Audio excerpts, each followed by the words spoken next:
Big TV భక్తి సమాచారం WhatsApp ఛానల్లో జాయిన్ అవ్వండి. అన్ని విశేషాలు ఎప్పటికప్పుడు తెలుసుకోండి. ఓం శ్రీ గురుభ్యో నమః. హరి ఓం. శ్రియః కాంతాయ కళ్యాణ నిధయే నిధయేర్థినాం శ్రీ వెంకట నివాసాయ శ్రీనివాసాయ మంగళం. మంగళం కౌసలేంద్రాయ మహనీయ గుణాత్మనే చక్రవర్తి తనూజాయ సార్వభౌమాయ మంగళం. ప్రేక్షకులకి నమస్కారం. కాలజ్ఞానము అంటే ఏమిటి? బ్రహ్మంగారు చెప్పిన కాలజ్ఞానం ఏముందా? అంతకుముందు కాలజ్ఞానం లేదా? అంతకుముందు కాలజ్ఞానం ఉంటే ఎవరు చెప్పారు? అసలు ఏ సందర్భంలో కాలజ్ఞానం గురించి సవివరంగా చెప్పబడింది అనే విషయంలో కాలమాన పరిస్థితిని బట్టి కాలజ్ఞానం అంటే ఒక రకమైనటువంటి జ్యోతిష్యము, అంటే కాలముని గణన చేసి చెప్పేది. అంటే mathematical algorithm, mathematical information, what is the planet position, ఆ ప్లానెట్స్ ఎలా ఉంటాయి దాన్ని బట్టి చెప్పేది.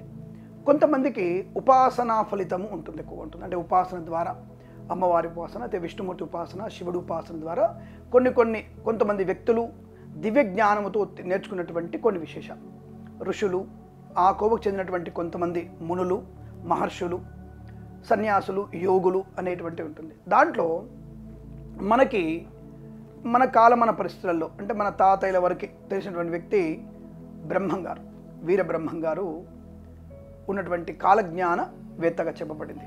మరి వారు చెప్పినటువంటి విషయాల్లో కాలజ్ఞానంలో ఎన్ని రకాల విషయాలు జరిగాయి అని అడిగితే, కొంతవరకు అంటే భర్త లేని వాళ్ళు పాలించడం, అలాగే సన్యాసులు దేశాన్ని ఏలడం, బ్రహ్మచారులు దేశాన్ని పాలించడం, దక్షిణ భారతదేశంలో ఒక రకమైనటువంటి ప్రమాదాలు, ఉత్తర భారతంలో కొంత ప్రమాదాలు, ఆయన సమయానుకూలంగా కొన్ని చెప్పిన విషయాలు ఉన్నాయి. అలాగే కొన్ని విషయాల్లో కల్పితాలు, కొన్నిటిని కల్పన చేశారు. అంటే వారు రాసినటువంటి అసలు పుస్తకంలో ఇక మధ్యవర్తి ఉంటారు, కొంతమంది ఉంటారు కదా, మేము గొప్ప వాళ్ళము, మా యొక్క తత్వం గొప్పది అనేటువంటి వ్యక్తులు కొన్ని విషయాలు దాంట్లో జొప్పించారు. అది కూడా కొంత మనకి కనపడుతూ ఉంటుంది. అటువంటివి కొన్ని 2000 సంవత్సరంలోనే మనకి భూమి అంతరించిపోతుంది, లోకం నాశనమైపోతుందని చెప్పినటువంటి విషయాలు కొన్ని. అంటే దాదాపుగా 40% వారు చెప్పినటువంటి బ్రహ్మంగారి కాలజ్ఞానం ద్వారా వచ్చిన విషయాలు అనేది కొన్ని జరగలేదన్న విషయం వాస్తవం. చాలా మటుకు జరిగినవైన విషయం వాస్తవం కనపడింది మన కళ్ళ ముందర. ఇందిరాగాంధీ పరిపాలించడం, లేక కొంతమంది బ్రహ్మచారులు పరిపాలించిన విషయం, సన్యాసులు పరిచే విషయం కనపడుతుంది, ప్రత్యక్షంగా కనపడుతున్నాయిగా. అలా అని చెప్పేసి ప్రకృతి వైపరీత్యాల గురించి కూడా కొన్ని విషయాలు చెప్పారు, అందులో కొన్ని నిజమైనవి. కానీ మిగతా భూమి, భారతదేశం అంతరించిపోతుంది, భూమి అంతరించిపోతుంది, ప్రళయం వచ్చేసింది, ఈ స్కైలాబ్ వచ్చేసి మనల్ని నాశనం చేస్తుంది అనేటువంటి కొన్ని విషయాలవన్నీ కూడా అభూత కల్పనల వల్ల కొన్ని ప్రక్షిప్తాలు అంటారు. అంటే కల్పినటువంటి బ్రహ్మంగారు రాసినటువంటి అసలు విషయం పక్కకు వెళ్ళి తనలో కొన్ని కల్పితాలు తీసుకొచ్చేసి వాళ్ళు జనాలని భయభ్రాంతులు గురించే వ్యక్తులు కూడా కొంతమంది వచ్చారు. కానీ నిజమైనటువంటి కాలజ్ఞానం ఎక్కడుందనే విషయంలో మనం ఇంకా దాని గురించి తెలుసుకుంటే తప్పకుండా దాని విషయంలో పరిశోధన చేస్తే మంచిది. అంటే బ్రహ్మంగారి కాలజ్ఞానం మీద మనం టీసిస్ అంటే పిహెచ్డి లాంటివి చేస్తే, పరిశోధన చేస్తే అనేక విషయాలు బయటపడే అవకాశం. మరి బ్రహ్మంగారి కంటే ముందు ఎవరు లేరా? పరాశరుడు, మిహిరుడు, నారదుడు, ఇతర బోలెడు మంది మనకి ఋషులు, మునులు, మహస్సంపన్నులు, దైవాంశ సంభూతులు ఉన్నటువంటి స్థితి మనకు కనపడుతుంది. కాబట్టి కలియుగంలో మనకి మన దరిదాపులు కలిగిన వారు బ్రహ్మంగారి కాలజ్ఞాన ప్రకారం చూసుకుంటే, ఇప్పుడు ఈ మధ్య మనకి ఈ యొక్క ఏదో చేప వల్ల, అంటే ప్రళయం అనేటువంటి చేప వల్ల ఇది భూమి, భారతదేశం అంతరించిపోతుంది అనేటువంటి కొన్ని విషయాలు బయటకు వచ్చాయి. అదంతా శుద్ధ అబద్ధం. ఈ మధ్యకాలంలో మనకి ఇంగ్లీష్లో డూమ్ స్టే ఫిష్ అని ఇంగ్లీష్లో చెప్పడం, దాన్ని మన వాళ్ళు ప్రళయ చేప అని బ్రహ్మంగారి కాలజ్ఞానంలో రాసి ఉందని చెప్పడం, ఈ చేప కనుక అది సముద్రపు ఒడ్డు కొట్టుకొచ్చేస్తే భారతదేశం అంతరించిపోతుంది అనేది చెప్తూ ఉంటారు. ఒకటి గుర్తుపెట్టుకోండి, మనకి కల్పము అనేది ఉంది, యుగాది అనేది ఒకటి ఉంది, ఒక్కొక్క యుగం ఇన్ని సంవత్సరాలు ఉందనే విషయంలో. అలా మనకి 5,40,000 పైచిలకు మనకి ఈ యొక్క కలియుగం యొక్క ప్రమాణం ఉంది. దాని ప్రమాణం అంతా దాంతవరకు ఉండాల్సిందే. అది త్రేతాయుగం 16,000 సంవత్సరాలు, తర్వాత 16 లక్షల సంవత్సరాలు, 8 లక్షల సంవత్సరాలు, తర్వాత 4 లక్షల సంవత్సరాలు అనేటువంటి ఒక విభాజం చేసుకున్నాం కదా. కాబట్టి కలియుగం అనేది 5 లక్షల సంవత్సరాల పైచిలకు ఉండాల్సిందే. ఇప్పుడు మనం జరిగేదే 21వ శతాబ్దము. ఇంకా కొన్ని లక్షల సంవత్సరాలు జరగాలి. కాబట్టి ఇప్పుడు మనకి భూమి అంతరించుకుపోయేటువంటి అవకాశం లేదు కాక లేదు, ఆ విషయం గుర్తుపెట్టుకోండి. కానీ కలిపురుషుని యొక్క ప్రభావం చేత హింస ప్రేరేపితమవడం, కొన్ని దుశ్చర్యలు ఎక్కువగా జరగడము, దానివల్ల ఒక ధర్మం మీద మరొక ధర్మం యుద్ధం చేయడము, పతనము, ఒక ధర్మం నాశనం అవ్వడము లాంటివి జరుగుతాయనే విషయం వాస్తవం. అది అన్ని విషయాల్లో కూడా స్పష్టంగా చెప్పవచ్చు. కాబట్టి అటువంటి ఫిష్ ఏదో కనపడగానే, చేప కనపడగానే, ప్రళయపు చేప కనపడగానే భూమి అంతరించిపోతున్నది శుద్ధపదం. దాని గురించి ఎవరు కూడా అతిగా నమ్మకక్కర్లేదు. అది 1987లో కూడా ఒకసారి బయటపడిందన్న విషయాన్ని గమనించుకోవచ్చు మీరు. ఓకేనా? సరే, మన దేశంలో కనపడకపోతే పక్క దేశంలో కనపడి ఉండొచ్చు తప్ప కనబడింది అనేది వాస్తవం. కాబట్టి అలా ఇప్పటికి మనకు కనబడి కూడా 5-6 సంవత్సరాలు అవి కనబడుతూనే ఉన్నాయి, ఎక్కువ కనబడుతున్నాయి ఈ మధ్య. దానిపైన మన దృష్టి పెట్టాం కాబట్టి ఎక్కువ కనబడుతుంది. అవి కనపడగానే మనకి ప్రమాదం జరుగుతుంది అనేటువంటి భ్రమలో ఉండకండి. మన దేశానికి అటువంటి ప్రమాదము లేదు అన్న విషయాన్ని గుర్తుంచుకోవచ్చును. అంటే ప్రళయ చేప కనబడగానే భూమి అంతరించిపోయేటువంటి అవకాశం లేదు. ఎందుకంటే ఇంకా సనాతన ధర్మము పరిడవిల్లుతూనే ఉందిగా. ఎక్కడైతే విష్ణు స్మరణ, శివనామస్మరణ జరుగుతుందో, ఎక్కడ యజ్ఞయాగాలు జరుగుతూ ఉంటాయో అక్కడ భూమి సుస్థిరంగా ఉంటుంది. పంచభూతాల యొక్క అనుగ్రహం చేత దేశము పరిడవిల్లుతూనే ఉంటుంది. ఎక్కడ జరిగినా సరే ఆ ప్రాంతం అంతా సుభిక్షితమవుతుంది. కాబట్టి మన దేశంలో కాశ్మీర్ నుంచి కన్యాకుమారి వరకు అనేక చోట్లలో దైవికమైనటువంటి కార్యక్రమాలు జరుగుతూనే ఉంటాయి. ఆయా మతాల వారి ధార్మిక కార్యక్రమాలు జరుగుతుంటాయి. కాబట్టి మన దేశం సుభిక్షితంగా ఉంటున్న విషయాన్ని గుర్తుంచుకోండి. దాని నుంచి కంగారు పడక్కర్లేదు.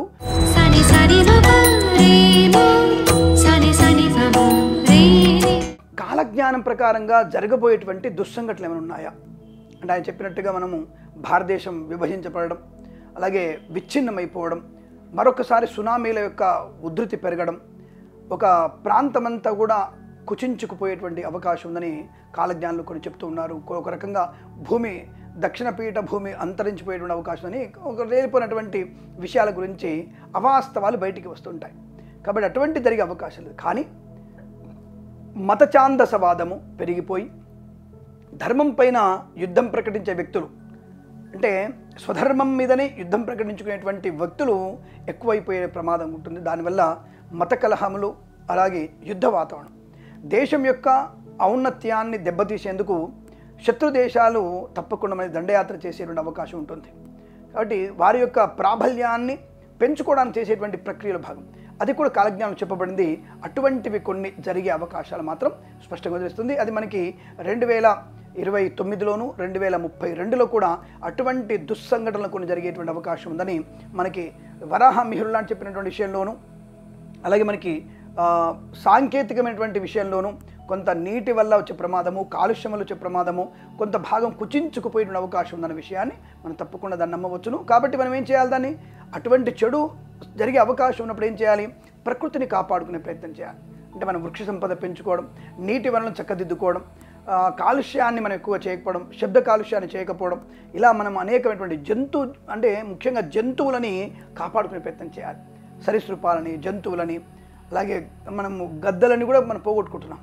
గద్దల వల్ల, తేనెటీగల వల్ల ఎంత మానవ మనుగడ ఉంటుందో అర్థం చేసుకోండి. అటువంటి ఈ పక్షి జాతిని, అలాగే మన యొక్క పురుగులని, తేనెటీగలని, ఇటువంటి వాటిని కాపాడుకునేటువంటి బాధ్యత మనదే. దానికి మనం పొల్యూషన్ లేకుండా కంట్రోల్ చేసుకుంటే సుభిక్షితమైనటువంటి ఆనందప్రదమైన భారతదేశ వృద్ధి పొందుకునే అవకాశం ఉంటుంది.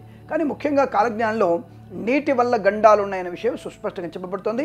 అవి జరగడానికి అవకాశాలు చాలా స్పష్టంగా గోచరిస్తున్నాయి. అలాగే కుటుంబ వ్యవస్థలో విచ్ఛిన్నమే అవకాశం, తల్లిని, తండ్రిని అమర్యాదపూర్వక ప్రవర్తన, పిల్లల్లో భావోద్వేగాలు పెరిగిపోయి వావి వరుస లేనటువంటి తత్వం పెరిగిపోవడము, ఇవి కూడా జరుగుతున్నటువంటి సమయం మనం చూస్తూనే ఉన్నాం. ఇవి ఇంకా విచ్చలవిడిగా ఇంకా జరిగేటువంటి అవకాశాలు మనం చూడగలిగేటువంటి దౌర్భాగ్య స్థితి మనకు పొంచి ఉందన్న విషయాన్ని గుర్తించండి. కాబట్టి ఆయన వెంపలి చెట్టు గురించి ఏంటంటే మనుషుల యొక్క మనుగడ, అంటే తన హైట్ని తగ్గించుకోవడం, తన యొక్క బుద్ధిని తగ్గించుకునేటువంటి వ్యవస్థలకు కూడా వెళ్ళిపోతున్నాం. అంటే మందబుద్ధులు పెరిగే అవకాశం ఉందని కాలజ్ఞానం చెప్పబడింది. అటువంటి మందబుద్ధులు పెరుగుతూనే ఉన్నారు. కొంత చోట జ్ఞానవంతులు కూడా పెరుగుతున్న విషయాన్ని మనం గమనించే ప్రయత్నం చేయాలి. అటువంటివి కొన్ని చిన్న చిన్న దుస్సంఘటనలు జరిగేటువంటి అవకాశాలు మాత్రం ఖచ్చితంగా ఉన్నాయి. దానివల్ల కొంత మానవ మనుగడ ప్రశ్నార్థకంగా మారే అవకాశం మాత్రం కాలజ్ఞాన ప్రకారం చెప్పబడింది. అది నిజమయ్యేటువంటి సూచనలు కూడా మనకి వరాహమిహిరుడు, పరాశరుడు చెప్పిన విషయాన్ని మనం గమనించుకోవచ్చు. జ్యోతిష్యాంశాల ద్వారా ఆ విషయాన్ని కూడా తెలుసుకునేటువంటి ప్రయత్నాన్ని చేయవచ్చు.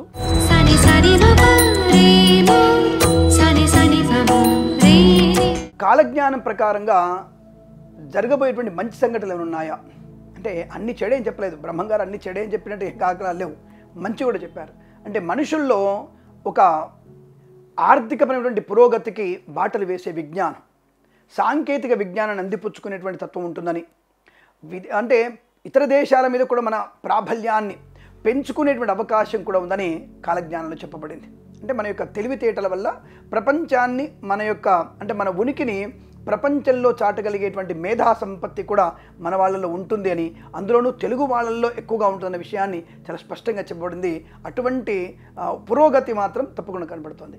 అలాగే కొన్ని దైవికమైనటువంటి కార్యక్రమాల ద్వారా ఒక వర్గం వారు పూర్తిగా దైవ సంకల్ప ప్రాప్తి కొరకు, దైవ సంకల్పాన్ని నెరవేర్చడానికి అటువంటి విషయాల్లో కొంతమంది హిమాలయాల కంటే తెలివైనటువంటి చదువుకున్నటువంటి గొప్ప మేధావులు కూడా దైవికమైనటువంటి స్పృహలోకి వచ్చి ఆ దైవతత్వాన్ని నింపుకోవడానికి, తపస్సంపన్నులు అవ్వడానికి మన హిమాలయాలకు వెళ్ళేటువంటి అవకాశం ఉందని, అంటే ముఖ్యమైనటువంటి ప్రధానమైన వ్యక్తులు, అంటే మన దేశంలో లెక్క పెట్టగలిగేటువంటి ప్రధానమైన గొప్ప మేధా సంపత్తిన వ్యక్తులు అటువంటి దైవికమైనటువంటి స్థితిలోకి వెళ్ళడానికి ధ్యానం నిమగ్నులై లోక కళ్యాణం కొరకు వారు ఉద్యమించేటువంటి అవకాశము, ఉద్యుక్తులయ్యేటువంటి అవకాశం ఉందని స్పష్టపడింది. అది మనకి 2045-50 మధ్యలో అటువంటి మేధో సంపత్తి కలిగినటువంటి వ్యక్తులు తప్పకుండా ధ్యాన నిమగ్నులై భగవత్ కృపా కటాక్షాలు పొందుకోవడానికి ప్రయత్నం చేయడం కూడా ఉంటుంది. అదొక మంచి అనుకూలమైన, అంటే ప్రపంచాన్ని అధిగమించడం, ప్రపంచంలో మన తెలివిని ప్రకటించడం, గొప్ప వ్యక్తులు ధ్యానిమగ్నులై భగవంతుల్లోకి, అంటే భగవంతుని కృపాకటాక్షలు పొందడానికి, లోక కళ్యాణం కొరకు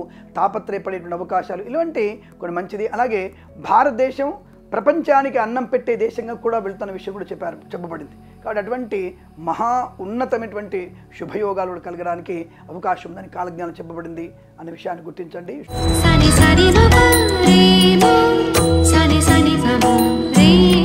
కాలజ్ఞాన ప్రకారంగా భవిష్యత్తు రాజకీయాల గురించి బ్రహ్మంగారి కాలజ్ఞానం చెప్పబడిందా అని అడిగేవాళ్ళు ఉన్నారు. బ్రహ్మాండంగా ఉందండి, ఎందుకు లేదు? ఆయన చెప్పిందే ముందుగా మనకి ఎవరు, ఎటువంటి వ్యక్తులు ఎటువంటి స్థాయిలో ఉంటారు, ఏ వ్యక్తుల ద్వారా మనకి సుసంపన్నమైనటువంటి రాజకీయ అనుకూలత పునాదులు ఏర్పడతాయని చెప్పబడింది.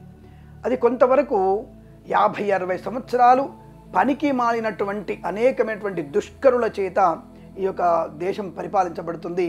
అనేకమైనటువంటి న్యాయ వ్యవస్థని, ధార్మిక వ్యవస్థని విచ్ఛిన్నం చేస్తారు అనే విషయాన్ని బ్రహ్మంగారి కాలజ్ఞానంలో స్పష్టంగా చెప్పారు.